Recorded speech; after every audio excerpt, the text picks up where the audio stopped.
quand Le Monde se présente, Le Monde c'est quand même un quotidien prestigieux, c'est un quotidien qui est détenu majoritairement par ses salariés.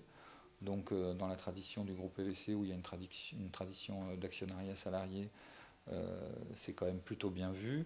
Le Monde qu'on vient du même univers que nous, c'est-à-dire un univers plutôt centre-gauche et tout. Objectivement, le fondateur du Monde, Hubert Beuve-Méry, et le fondateur du groupe PVC, Jean Jourdain, étaient très très liés, très amis, ils déjeunaient ensemble toutes les semaines et tout. Donc il y a quand même une histoire commune, il y a des racines communes. Et donc quand il y a un vote pour savoir quelle va être la position des salariés sur le rachat par Le Monde, 74% des salariés se prononcent en faveur d'un rachat par Le Monde. Donc dans un premier temps, il y a plutôt une adhésion vis-à-vis du Monde. Et depuis, évidemment, ça a beaucoup changé parce que le Monde est vu est plus vu comme un prédateur, comme quelqu'un qui n'a pas permis à Télérama de se développer. Le Monde, au moment où il nous a racheté, était déjà endetté. En nous rachetant, il s'est endetté encore un peu plus.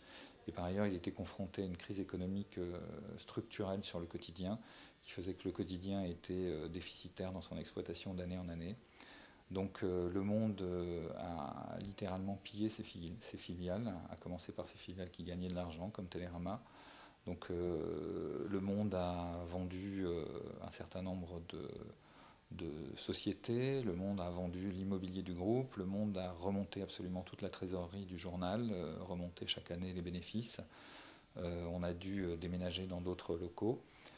Donc si sur l'indépendance éditoriale, le rachat par Le Monde n'a absolument rien changé au niveau de Télérama, sur l'indépendance économique, évidemment, il y a eu un gros changement.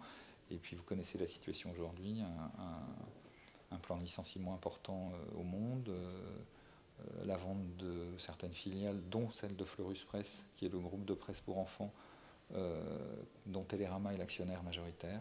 Nous, on refuse absolument cette vente-là. On pense que Le Monde fait une erreur terrible en vendant ce groupe. Et si c'était le cas, voilà, ce serait le dernier avatar à cette date de la dislocation de ce qu'a été le groupe des publications de la vie catholique depuis son rachat par Le Monde.